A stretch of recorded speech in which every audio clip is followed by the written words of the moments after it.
Welcome to Sib Spot. Today's Reddit stories are from PettyRevenge. Story 1 is posted by Lady Boopy Poop.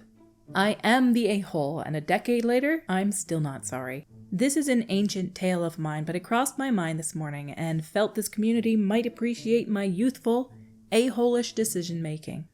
I'm currently 31 female, but it all started when I was 20-ish. There was a horrific, traumatic loss in my life. As I was down spiraling in grief, I moved in with my older cousin Amy, who I had generally always been close with. She had a munchkin who was almost 1 at the time. I ended up living with them for about 3 years until the night it all fell apart. At the time it all unraveled, I worked midnights. I would keep my midnight sleep schedule during the week, but would flop to a normal sleep schedule on weekends so I could spend as much time with my boyfriend as possible, as he had to drive an hour one way just to visit weekly. Pure chaos, but I was thriving, so whatever. I survived. The night it all went down was the night I was flopping from midnight's life to the normal human sleep schedule, so I had to be awake for almost 24 hours by 8 p.m. Myself, my boyfriend, Amy, Amy's boyfriend Steve, and our mutual friend were all gathered up at our place for some drinks. When Steve arrived, he took Amy so they could get a top-up of booze before we cracked anything open. They said they'd be 30 minutes tops and asked us to wait. 40 minutes went by. I texted to see how far off they were. The answer I got was vague. Whatever, Amy is weird like that sometimes. I texted again at an hour. Then 15 minutes after that. Another text at an hour and a half. Always vague responses without any real information. I was getting frustrated. Again, we weren't going to start drinking until they got back. They knew this. And more importantly, Amy knew that if I didn't get some booze in me by 9 to 9:30, I'd be down for the count. I made sure to remind her of this several times. The booze was what was going to keep me conscious for the night. I'd have started drinking without her if she told me she was going to be a while, but she didn't tell me what was happening or give me any indication of a time frame, even when I'd specifically ask. We just sat around miffed, thinking Amy and Steve were right around the corner to be back any moment. When they finally came back through the door over 2 hours later, they had Steve's dog as a surprise. I don't remember what was said, but I yelled. I was effing furious at how inconsiderate of a decision that was, and my tired state didn't help with my emotional regulation. I mean, sure, get the dog, but tell us you'll be a bit and that we should start drinking without you, not that you'll be right back and to just wait. After the hour mark, I honestly only stayed awake to rip her a new one. She did not understand why I was so mad. We argued briefly before I just went to bed, but the argument continued the next day. During that bit, she threatened that if I left, she'd never let me see her daughter again. That was it. Decision made. I won't let you use your daughter like that with me, and I won't subject myself to that sort of manipulation. I started re-examining her past behavior as I packed and realized Amy was never a good person. She was always cruel and rude whenever the opportunity would present itself, no matter who she was speaking to. Once at a mutual friend's birthday party, she directly told the birthday girl, who was a large woman, that she should lose weight because she'd then be prettier than her. Similarly, she seemed very frustrated when I went through an insane fitness phase and was suddenly in better shape than her. Amy never helped with my depression or grief, like I'd convinced myself she did. In fact, she pretty much flat out ignored it, even when I told her I was having thoughts. Amy was a bully, meaner than Regina George kind of bully. It wasn't the first time she showed her true colors, but it was the first time I could consciously see her for who she was. With all that, and a million other consistently toxic and selfish memories ranging from childhood to adulthood, I moved out within the next 48 hours. But, here's where I become the a-hole of this story. I took something that was technically not mine. It was something I'd gifted her a month before Christmas. You see, I bought a really nice, really considerate and expensive gift for my loving, caring cousin who supported me through many trying times in my life. But while re-examining everything on that last day, I realized that Amy had none of those qualities. She wasn't nice. She was mean. She wasn't considerate. She was self-absorbed. And she was about as supportive as damp cardboard. The woman I thought Amy was never existed in the first place. Since my gift was for someone who apparently didn't exist, I effing took it with me. I know that it 5,000% makes me an a-hole, and I don't think I'd make the same choices if I were able to do it over, but I still don't regret taking that $1,000 couch with me. It's still in my living room a decade later, not sorry. Edited to add since this has popped up a few times. She took me in because she needed a roommate to help with childcare. I took her up on it for some company to distract from my grief. We agreed to split bills 40-60 since I was going to help with childcare. Found out that I was the one paying closer to 60% when I asked her what 50% would be from my last month. She gets no points for taking me in. I feel like there might be an issue here with drinking because they were only gone for 2 hours, and you getting so angry over a 2-hour period of not being able to drink, you could have drank if you wanted to. What's she gonna do to stop you? I just feel like getting mad because you couldn't drink for 2 hours when you really weren't prevented from drinking in the first place is a little over the top. But that's just my opinion, and I'm a non-drinker. Our next story today is by Jeffrey's Tube Steak. Won't stop calling me to collect someone else's debt. How would you like their new phone number and address? Oopsie, hung up on ya. A tale as old as time. You get a new phone and it blows up with calls from debt collectors. Most people can just send an unknown caller to voicemail. I unfortunately worked tech support for a large company at the time, so I had to answer every call. I'll spare you the details of how annoying those folks are. Very should suffice. And I got tired of it pretty darn quick. I put up with it as long as I could, but then something broke.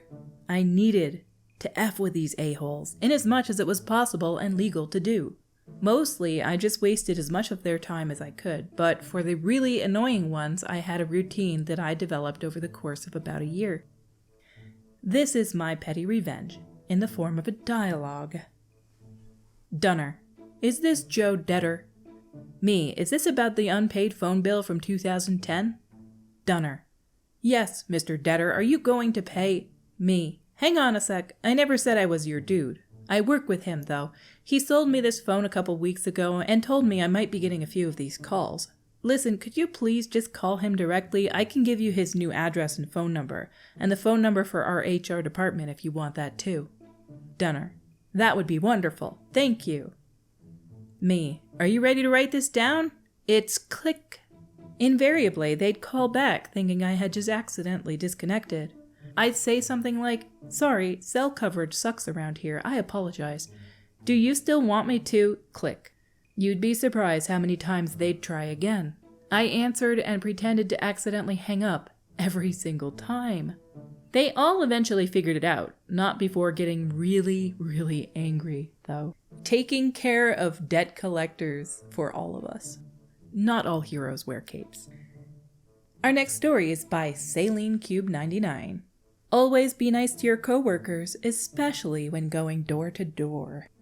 It was my earliest job and the worst one I've ever worked. I had to go door to door getting people to sign up for double glazing on their windows.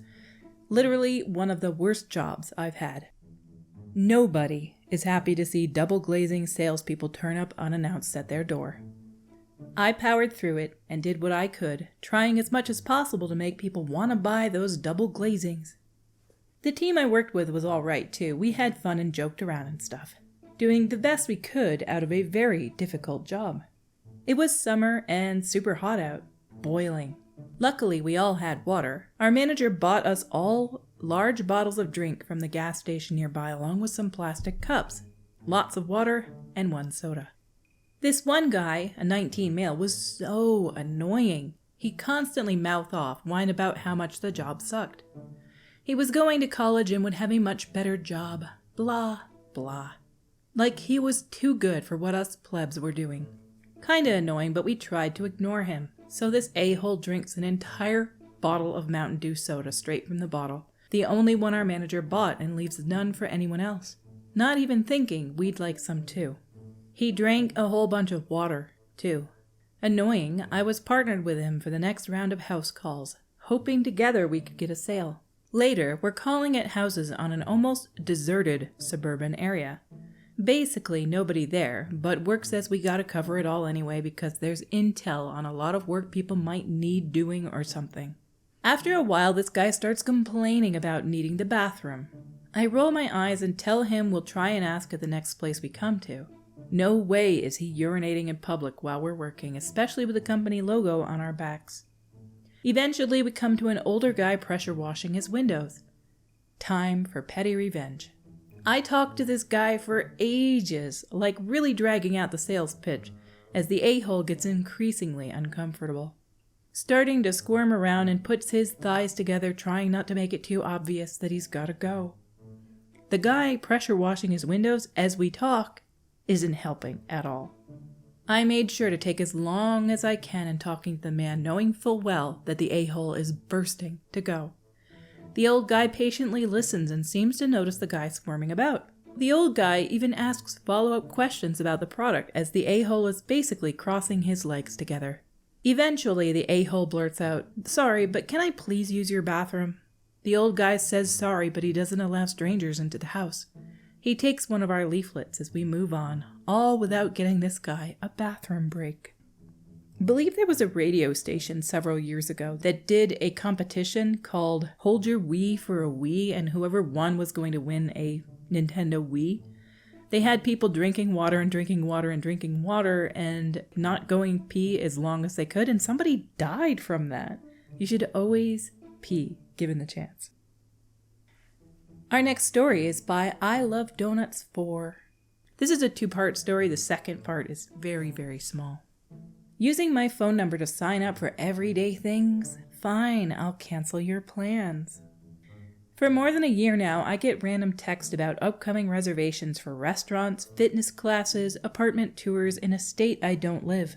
When this first started happening, the texts were few and far between enough that I'd just ignore them. Over the last 3 months or so, the texts have become so frequent I've been trying to track down the person so I can politely ask them to stop, or let them know if they are actually somehow oblivious. A couple of months ago, I found out a first name from one of the fitness studios, but couldn't come up with any promising contact info. Today I hit the jackpot. I got a first and last name and an email. I emailed asking them to stop using my number. I doubt I'll get a reply, but I just wanted the text for these reservations to stop coming to my phone. Fast forward to this evening. I get another text that my reservation at a restaurant in a different state from the usual one, but where I still don't live, is coming up tomorrow. Please reply 1 to confirm your booking or 9 to cancel.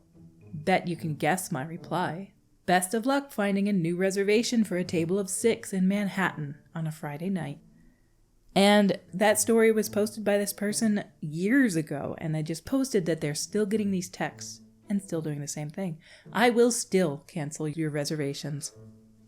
I finally canceled a reservation for 6 in Manhattan. The alert stopped. The person seemed to get the hint, or so I thought. This morning on the 19th, I wake up and have a text about a table for 3 res in New York this upcoming Monday night. Just set a Monday afternoon reminder to cancel it. My go-to thing for this is always that somebody has to be scamming somebody. How is this possibly a scam? It's got to be a scam. Somewhere there's a scam here, but maybe there isn't. However, there is a post in the comments that is helpful by Backy. Open Table could ban them. We had a problem in Chicago with this just before the pandemic. A hot restaurant would be heavily booked through Open Table and, I think, Resi by shills from the competition. There were obviously no real customers and a lot of empty tables at prime hours. It got to the point where the booking services were confirming the reservations and confirming whether we were seated. A number of nicer but not top-tier places require credit card number with the reservation at prime hour. The card is not charged, but check-in confirmation and queries if I have been seated are texted. That happened most recently at a Jose Andres restaurant, Bar Mar, in downtown Chicago last night for a 5:30 reservation for 2. As time goes on and people steal people's identity more often and there's AI services that can scam people, this sort of thing is going to be more necessary. Our stories for today have come to a close. Until we meet again, have a reserved day.